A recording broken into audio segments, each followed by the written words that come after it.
नमस्ते विद्यार्थी मित्रांनो, आपण मागच्या व्हिडिओमध्ये चौकोनाचे गुणधर्म हा पाठ सुरू केलेला आहे। त्यात फक्त चौकोनाचे गुणधर्म आपण बघितलेले आहेत आणि त्याच्यावर खूप छान ऑनलाईन टेस्ट आहे। तो व्हिडिओ पाहिला नसेल तर पहिला तो व्हिडिओ पहा आणि मगच हा व्हिडिओ पाहायला सुरुवात करा, म्हणजे तुम्हाला बऱ्याच संकल्पना पटपट समजतील। या चॅनलवर तुम्ही नवीन असाल तर कृपया प्लीज सबस्क्राइब करा।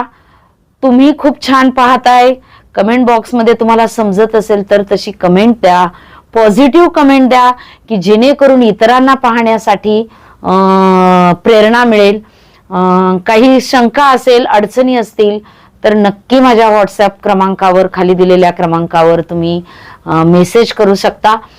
चला तर मग आपण चौकोनाचे गुणधर्म, की जो 7वीला आहे, 8वीला आहे आणि इथून पुढे सर्व स्पर्धा परीक्षांसाठी उपयुक्त घटक आहे, अतिशय बारकाईने लक्षपूर्वक ऐकायचं आहे।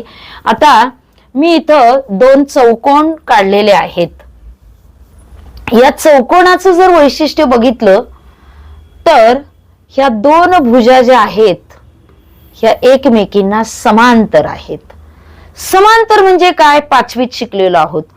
ज्या 2 रेषा कितीही वाढवल्या तरी त्या कधीच एकमेकींना भेटत नाही, कधीच एकमेकींना छेदत नाहीत आणि त्या दोहोंमधील अंतर सर्वत्र सारखं असतं, त्याला म्हणायचं समांतर रेषा। मग याही आकृतीमध्ये AB ला समांतर काय आहे, DC। AB ला समांतर रेषेचं चिन्ह आहे अशा पद्धतीचं। AB ला समांतर रेषा आहे DC, इथं पण तसंच आहे।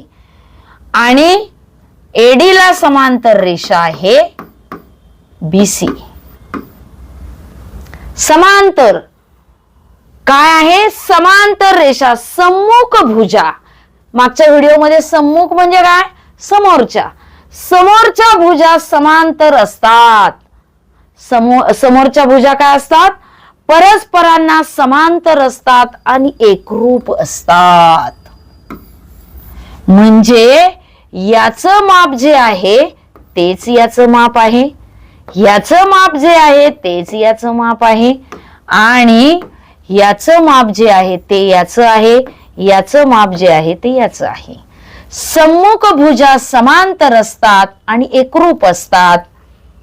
सम्मुख भुजा समांतर असतात आणि एकरूप असतात, त्याला म्हणायचं समांतर भुज चौकोन। समांतर भुज चौकोन। मग तुम्ही म्हणाल हा समांतर भुज चौकोन आहे, सम्मुख भुजा समांतर असतील आणि समोरासमोरील भुजा एकरूप असतील तर त्याला समांतर भुज म्हणायचं। मग हा नाही का समांतर भुज चौकोन? हो आहे ना। याला लहानपणापासून तुम्ही अगदी 2री 3री पासून शिकत आहात। हा आयत आहे। याच्यात आणि याच्यात काय बदल आहे आणि काय साम्य आहे? साम्य काय आहे ते पांढऱ्या पेनाने लिहिलंय। सम्मुख कोन एकरूप असतात। हा जो कोन आहे त्याचं माप जे आहे तेवढंच माप याचं आहे, याचं माप जे आहे तेच याचं माप आहे। इथं सुद्धा तसंच आहे। इथं काय आहे, इथं समोरासमोरील कोन एकरूप असतात, याचेही समोरासमोरील कोन एकरूप असतात। मग याच्यात आणि याच्यात काय बदल आहे तर याचे सगळेच कोन समान असतात। आयतामध्ये काय बदल आहे, सगळे कोन समान असतात आणि याच्यामध्ये काय आहे, समोरासमोरील कोन समान असतात। समोरासमोरील कोन समान असतात, इथे समोरासमोरील कोन समान असतात। आता याच्यामध्ये बदल आपण बघितला की वेगळे पण काय आहे, सर्व कोन समान असतात आणि ते 90 अंश मापाचे असतात।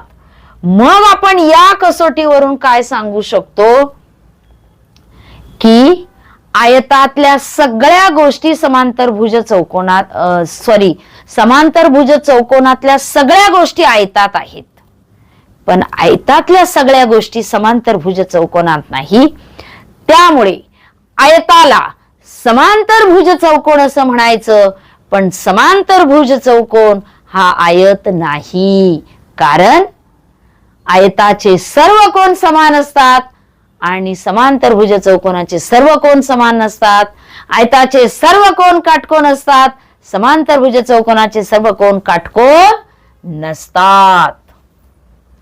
पण सम्मुख भुजा समान आहे, सम्मुख कोन एकरूप आहे, समोरासमोरील भुजा समांतर आहेत. मग ही सगळी वैशिष्ट्य समांतरभुज चौकोनातली सगळी वैशिष्ट्ये आयतात आहे, पण आयतातली सगळी वैशिष्ट्य समांतरभुज चौकोनात नाही. आता काल आपण कालच्या व्हिडिओमध्ये शिकलो, समोरासमोरील शिरोबिंदू जर जोडले तर त्याला आपण कर्ण असं म्हणतो. काय म्हणतो? कर्ण. कर्ण परस्परांना दुभागतात. दुभागतात म्हणजे काय? तर ह्याचं जे माप आहे, कलर दुसरा वापरूयात आपण.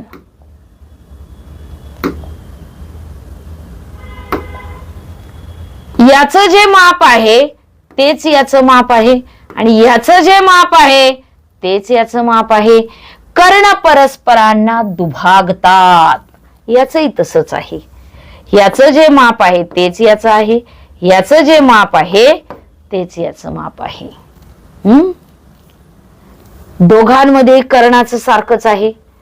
आता कर्णामुळे दोन त्रिकोण जे होतात, हा एक त्रिकोण हा एक त्रिकोण, या कर्णामुळे हा एक त्रिकोण हा एक त्रिकोण होतो, ते दोन्ही त्रिकोण समान मापाचे असतात. कर्णामुळे जे दोन समान भाग होतात ते काय होतात? कर्णामुळे दोन समान भाग होतात. कर्णामुळे काय होतात? दोन समान भाग होतात. याच्यात जे आहे ते याच्यामध्ये आहे. आता हे जे कर्ण आहे, AC ची लांबी जी आहे ती BD एवढी नाही, पण AC ची लांबी जेवढी आहे तेवढीच BD ची लांबी आहे आयतामध्ये. आयतात काय बदल आहे? AC बरोबर BD, पण याच्यात AC समान नाही BD इतकं. BD साठी म्हणजे हे दोन समान मापाचे नाहीत, परंतु याच्यामुळं हे कर्ण जे आहे ते एकमेकांमुळे काय होतात? समान भाग होतात. आता तुम्हाला समांतरभुज चौकोन आणि आयत हे कळालेलं आहे, ते नीट लक्षात घ्यायचं आहे. मग आता हे जे दोन भाग होतात, तिथं समजा आपण O नाव दिलं. काय नाव दिलं? O. हे O आहे. मग AO एकरूप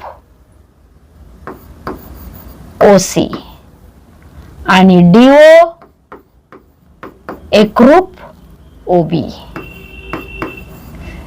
इथं पण तसंच आहे. AO एकरूप OC, DO एकरूप OB. म्हणजे कर्ण दुभागतात, हे दोन समान भाग होतात, पण पूर्ण याची जी लांबी आहे त्याची ही एकरूप नसते, याची मात्र एकरूप असते. एवढा बदल लक्षात ठेवा. दोन समान भाग होतात, दुभागतात दोघही, पण पूर्ण कर्णाची लांबी, दोघांनी कर्णाची लांबी समांतरभुज चौकोनामध्ये ती असमान असते, पण आयतामध्ये मात्र ती समान असते. अशा पद्धतीने हा चार्ट लक्षात ठेवायचा आहे.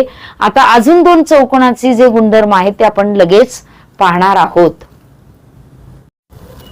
आता आपण दोन आकृत्या इथे काढलेल्या आहेत. पहिल्यांदा आपण समांतरभुज चौकोन आणि आयताचे गुणधर्म शिकलो. त्याच्यामध्ये त्याची कर्ण, त्याचे भुजा, कर्ण कसे दुभागतात, त्याच्या समोरासमोरीलच्या भुजा कशा असतात, समोरासमोरील कोन कसे असतात, हे सगळं आपण शिकलेलो आहोत. आता पुढच्या ज्या आकृत्या आहेत त्याविषयी आपण बघणार आहोत. ही आकृती तर तिसरी पासून आपण शिकलेलो आहोत की याचे प्रत्येक कोन काटकोन असतो आणि सर्व बाजू समान असतात. आता सर्व बाजू समान असणारी आकृती ही पण आहे, पण याचा प्रत्येक कोण काटकोन नाही. तर हे समोरासमोरील कोण काय आहेत? एकरूप आहेत. समोरासमोरील कोण काय आहेत? एकरूप आहे. हे समोरासमोरील कोण एकरूप आहेतच ना. मग याच्यात आणि याच्यात तुम्हाला काय साम्य दिसलं? सर्व बाजू समान दिसल्या. सर्व बाजू समान दिसल्या. आता लगतचे कोण एकरूप, याच्यात आहेत लगतचे कोण एकरूप, पण याच्यात काय आहेत? समोरासमोरील कोण एकरूप आहेत. म्हणजे हे दोघांमध्ये साम्य आहे. समोरासमोरील कोण एकरूप आहेत, सर्व बाजू समान आहेत, आणि म्हणून आपण काय करतो? चौरसाला समभुज चौकोन असं म्हणतो. समभुज चौकोन म्हणजे काय? रोहंबस. याच्या सर्व भुजा समान असतात. याचं एकट्याचं वैशिष्ट्य बघा, सर्व भुजा समान, समोरासमोरील कोण समान, त्याच्यानंतर दोन कोण लघु आणि दोन कोण विशाल, आणि लगतचे कोण पूरक कोण असतात. लगतचे कोण पूरक कोण असतात. लगतचे कोण पूरक कोण. मग याचे आहे का लगतचे कोण पूरक? पूरक म्हणजे काय? ज्या दोन कोणांच्या मापांची बेरीज 180 अंश असते त्याला आपण पूरक कोण म्हणतो. आता लगतचे कोण पूरक कोण असतात हे समांतर भुज चौकोनामध्ये सुद्धा आहे. पॅरलोग्राम जे आपण पहिल्यांदा शिकलो, पॅरलोग्राम मध्ये सुद्धा लगतचे कोण पूरक कोण असतात. आयतामध्ये सुद्धा लगतचे कोण पूरक असतात. चौरसामध्ये सुद्धा लगतचे कोण पूरक असतात. आणि रोहंबस म्हणजे समभुज चौकोनामध्ये सुद्धा लगतचे कोण एकरूप असतात. सॉरी, पूरक असतात. लगतचे कोण पूरक असतात. आता दुसरं वैशिष्ट्य, हा जो कर्ण आहे, या कर्णाचं काय होतं बघा बरं.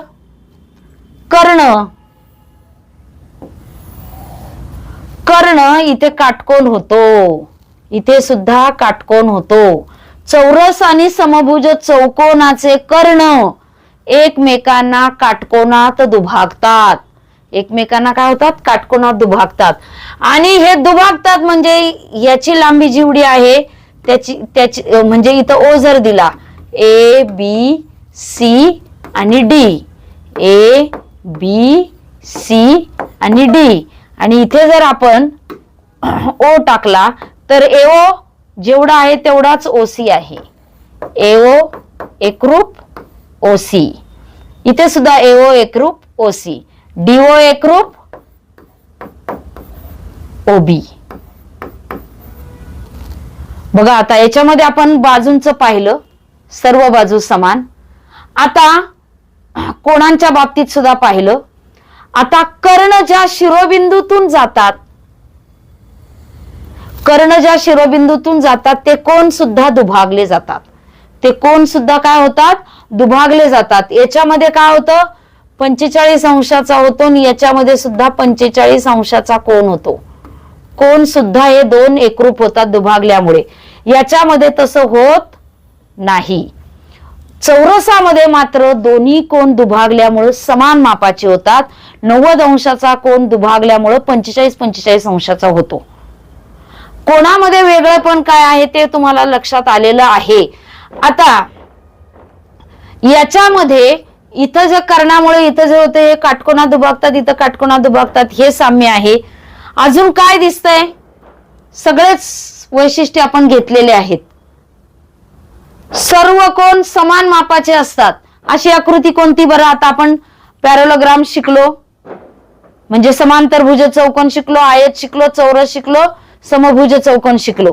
सर्व कोण समान मापाचे असतात, चौरस आणि आयत. लगतचे कोण पूरक असतात सगळ्या चारही चौकोनामध्ये. लगतचे कोण पूरक असतात सगळ्यांना. चारही चौकोनांचे कर्ण हे एकमेकांना दुभागतात. म्हणजे कर्णाची दोन समान भागात विभागणी होते. आणि काटकोनात कर्ण दुभागतात ती आकृती फक्त चौरस आणि समभुज चौकोन, मी जी वाक्य बोलते ती लिहून घ्या. कर्ण काटकोनात दुभागतात ते फक्त समभुज चौकोन आणि चौरसातच होतं, हे लक्षात घ्या. लगतचे कोण पूरक असतात हे सगळ्यांमध्येच आहे. सर्व बाजू समान असतात हे कशामध्ये आहे? सर्व बाजू समान, चौरस आणि समभुज. आणि समोरासमोरील बाजू समान, समोरासमोरील बाजू समान, समांतर भुज चौकोन, आयत, चौरस आणि समभुज चौकोन या सगळ्यांच्या समोरासमोरील भुजा समान असतात. आता सत्य आणि असत्य विधान कोणतं हे मी ऑनलाईन टेस्ट मध्ये टाकणार आहे. त्यासाठी मी जी बोललेली वाक्य आहेत, इथं फळ्यावर लिहिलेली वाक्य आहेत, ती नीट समजून घ्यायची. व्हिडिओ पाहिल्यानंतर पुस्तकातली सुद्धा सगळी वाक्य वाचायची आणि मगच ऑनलाईन टेस्ट सोडवायची. बघा तुम्हाला आउट ऑफ मिळणार. आणि एकदा का तुम्हाला त्या गोष्टी समजल्या की तुम्हाला पुढचे जे एकरूपतेचे गुणधर्म आहेत ते सगळे तुम्हाला लगेच लक्षात येतील. हा व्हिडिओ सगळ्यांनी शेअर करायचा आहे. ऑनलाईन टेस्ट देखील सोडवायची आहे. सबस्क्राईब देखील चॅनलला करायचं आहे आणि आपली पुस्तकं मागवण्यासाठी खाली दिलेल्या क्रमांकावर संपर्क करायचा आहे. धन्यवाद.